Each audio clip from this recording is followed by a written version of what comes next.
Le Coran comporte une multitude d'informations sur des phénomènes naturels de tous ordres, de l'astronomie à la reproduction humaine, en passant par le règne animal, le règne végétal, la création, etc.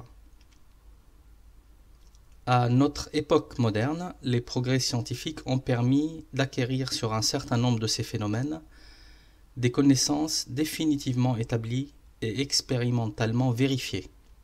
Les scientifiques se sont donc naturellement intéressés à comparer les données validées par la science avec les Écritures saintes en général.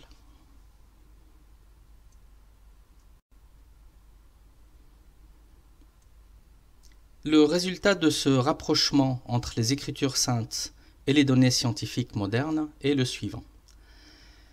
Les écrivains bibliques ont exprimé des idées incompatibles avec les connaissances modernes et des erreurs scientifiques ont été mises en évidence dans la Bible.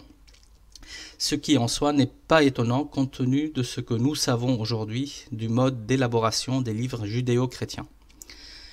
Les auteurs de ces livres ont composé leurs écrits à diverses époques, en s'exprimant selon les manières des hommes de leur temps, de sorte que, dans la Bible, on trouve différents genres littéraires, et à côté des sujets d'inspiration divine, on voit des affirmations qui sont la traduction de certaines croyances profanes ou de traditions des différentes époques. Le Coran, quant à lui, ne comprend aucune information en contradiction avec les connaissances scientifiques modernes et ne laisse aucune place aux idées de l'époque sur ces sujets, et ce, malgré la multitude des sujets scientifiques décrits dans le Coran, et donc la multitude d'erreurs scientifiques qui auraient été a priori possibles compte tenu de l'époque à laquelle le Coran a été écrit, c'est-à-dire au 7e siècle de notre ère.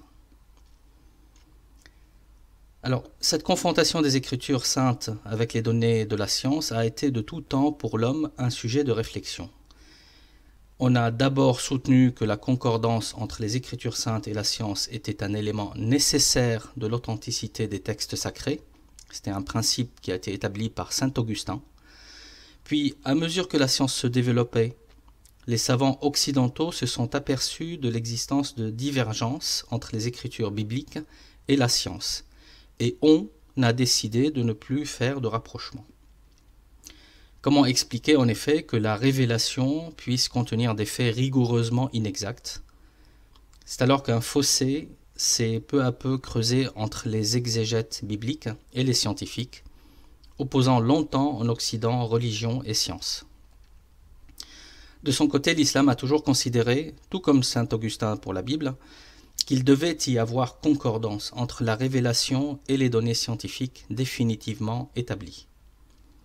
Pour le Coran, cette concordance a toujours été démontrée.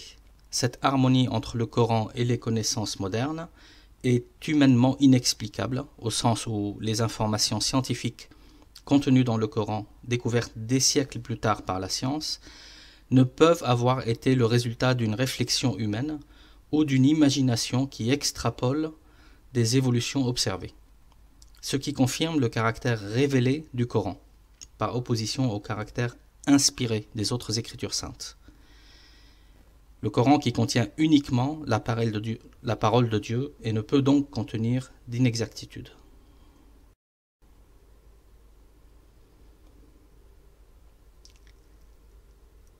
C'est d'ailleurs écrit dans le Coran.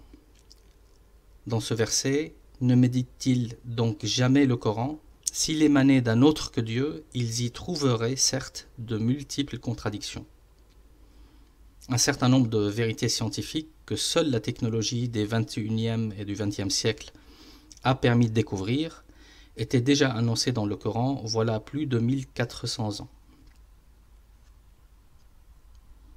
Le Coran l'annonce également dans ce verset, nous leur montrerons nos signes, aussi bien dans l'univers qu'en eux-mêmes, jusqu'à ce qu'il leur devienne évident que le Coran est bien la vérité. Ce dernier verset indique aux hommes que le Coran renferme des signes à propos de l'univers et d'autres à propos des humains eux-mêmes, des signes de nature à les convaincre que le Coran émane de Dieu et de Dieu seul.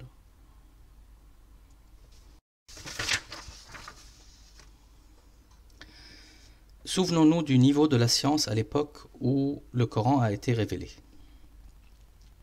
Au 7e siècle, lorsque le Coran a été révélé, la société arabe comptait de nombreuses superstitions et des concepts scientifiques sans fondement.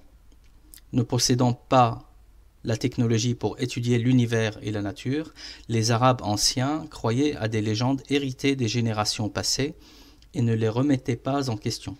Ils pensaient par exemple que la Terre était plate et que de hautes montagnes, telles des piliers, maintenaient la voûte du ciel.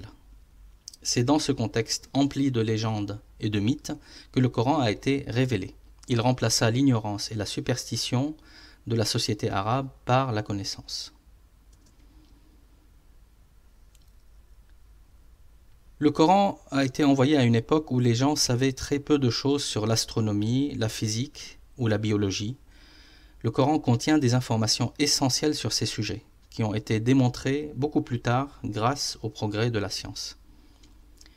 Parmi les sujets abordés dans le Coran figurent la création de l'univers, la création et le développement miraculeux de l'être humain du stade embryonnaire au stage adulte, la structure de l'atmosphère dans laquelle nous vivons et les équilibres délicats qui rendent possible la vie sur Terre.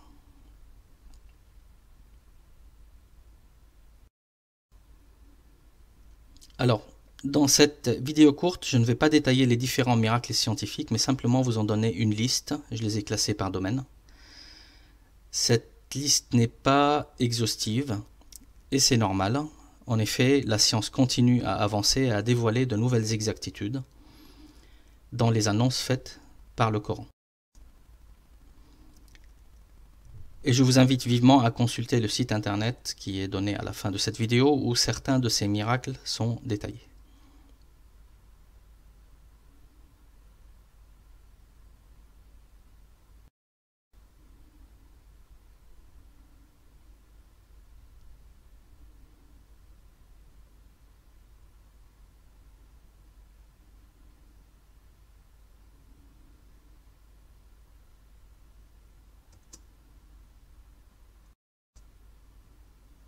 Alors, pour retrouver ces éléments et plus encore, visitez donc le site dont j'ai parlé et dont l'adresse est indiquée à l'écran, à la rubrique « Le Coran, parole inchangée de Dieu ». Vous y trouverez beaucoup de témoignages également de scientifiques célèbres ayant confronté les informations données dans le Coran avec les données scientifiques modernes, établies définitivement, et qui reconnaissent eux-mêmes le miracle scientifique du Coran.